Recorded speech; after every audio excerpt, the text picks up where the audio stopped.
What is this? What is this? Hey G Nation, it's your favorite nurse Jasmine, and I'm back today with another video. So today's video is going to be all about balance. So I get this question a lot, like when you were in nursing school, how did you balance work and school and your kids and all this other stuff and free time? So since school is about to start, I figured I would drop a couple of back to school videos, some tips and tricks to get all of us through, because as you guys know, I am starting school as well. So this works regardless of what kind of school you're in.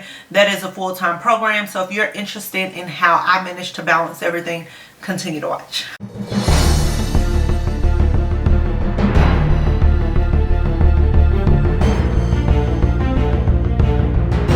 First thing we're going to acknowledge is the fact that my hair was supposed to be like messy waves. I don't know what it's doing, so let's just act like we don't see it. Okay. So when I was in school, it was very difficult to get my school home life balance in order, and it did take a little bit of time to find something that actually worked for me. So if you are in school currently and you are in like second, third semester and you're feeling like things are just out of control, you don't know what to do, don't worry. It's okay. It's very common to feel like you're not balancing everything, and all you have to do is find something that really works for you. And that's what I'm here to share, what kind of worked for me. And either you can take my tips, use them, use some of them, or throw the whole video out the window. No, but seriously, that's what I'm here for. I'm here to throw out a couple of tips that might end up helping you. So the first thing I did was I decided not to work. Financially, I was able to not work, but we were on a very strict budget, and a lot of my spending was like zero to very minimal for like fun things and like going out to eat and things like that. We had to cut a lot of that out just because we were a household of 4 and my husband was the only one working. So we had to make sure, you know, all bills and stuff was paid first. And then whatever we had left was like groceries, emergencies, because child, what can go wrong in my family will most likely go wrong. It's ridiculous. But we just have to have like an emergency fund to make sure that we could cover anything like tires and air conditioner and things like that. When those things mess up. Or if you're not in a situation where you can stop working altogether and you have to work, see if going part-time or per diem is an option for you. When school starts back for me next month, I actually will still continue to work part-time.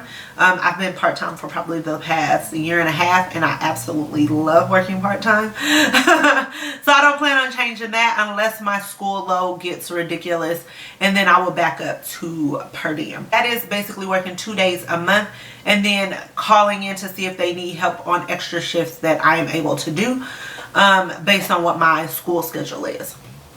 So yeah, I love working part-time, and if that is something that you can do, I would highly recommend it. So you're still making money, but you're not working a full-time schedule, which will allow more time for studying as well as your family. So the next thing I want to talk about is family. That was something that kind of sucked for me because I would, you know, miss certain like events for my kids because I was in school. And I'm talking about as far as like award ceremonies and stuff like that, and performances and things like that while they were in school. Sometimes I had to do clinicals.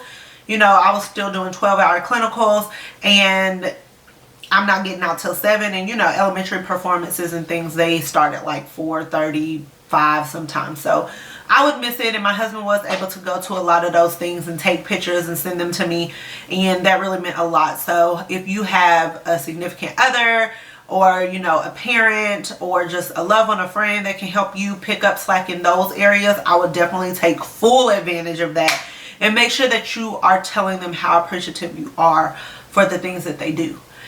As well as when your kids come home from school, devote a certain amount of time to them. So make sure that you're helping them with their homework, asking them how school is going. You know, if there are any extracurricular activities that they do. If you guys have been following me for a while, you know my kids are huge athletes, and when I say huge, not like famous, but they do every single sport that you can think of, from baseball, basketball, football, like everything, they are in it. So they are full-time athletes, as well as full-time students. So they're always in something, and that's what I mean by huge athletes.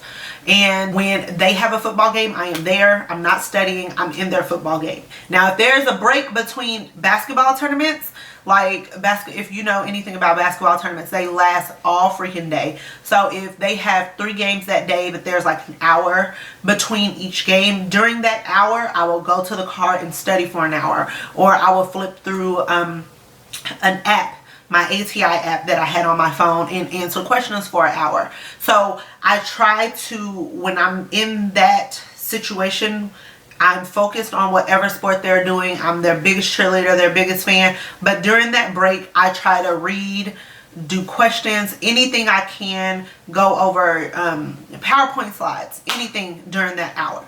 So be there for your kids, but also utilize your free time the best way that you can. As far as studying goes, I would get to school super early. One, because San Antonio traffic was bananas, and I didn't want to get caught in morning traffic and risk being late to school. So what I would do was get my kids on the bus. Usually the last one was on the bus at 6:30 in the morning, which was absolutely crazy, but 6:30 in the morning, they're already gone. So when they're getting ready for school, I'm getting ready for school. I would head over to my school, which was about like a 25-minute commute. And on my way to school, I would listen to recorded lectures. So I am a person, I record lectures because I am an auditory learner.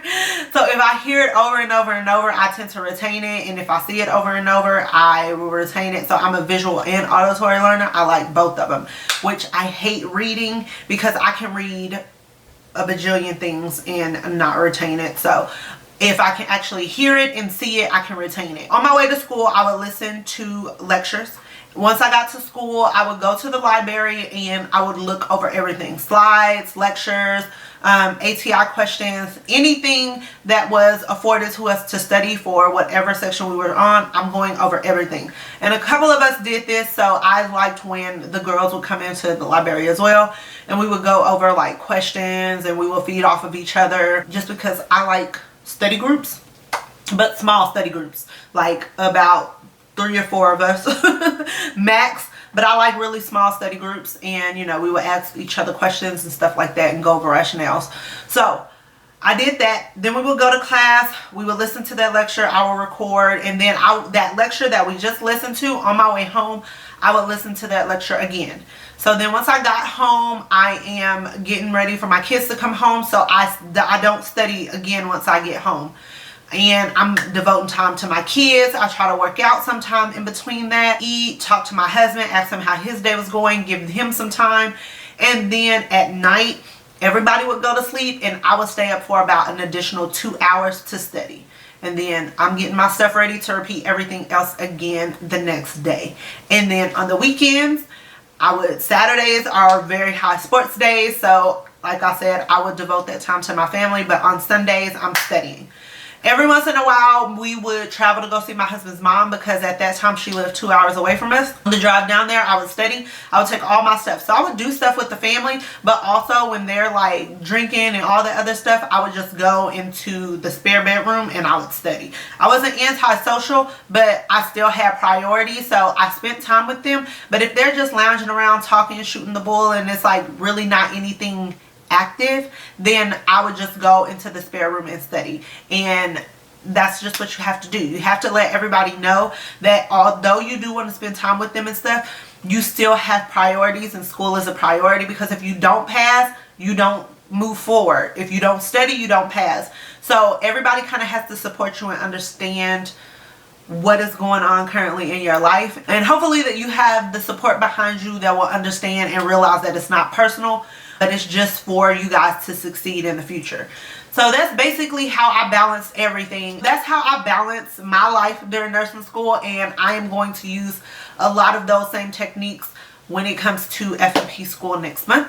However, now I have to juggle in work, so we'll see how well that goes. I'll try my best to keep you guys updated, and hopefully you can find some kind of work, school, family life balance that works for you.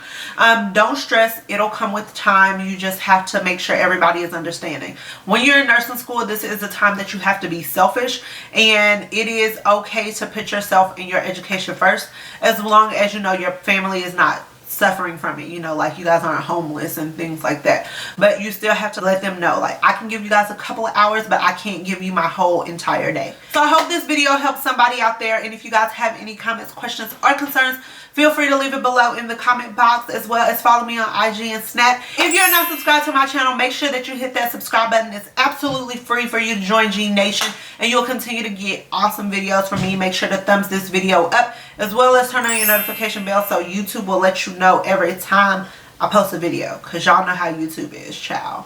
They be acting. So until the next video, I love all you huns. Bye. It's all I'm trying to do. Hustle and motivate. Choppers a throwaway. Hustle to overweight.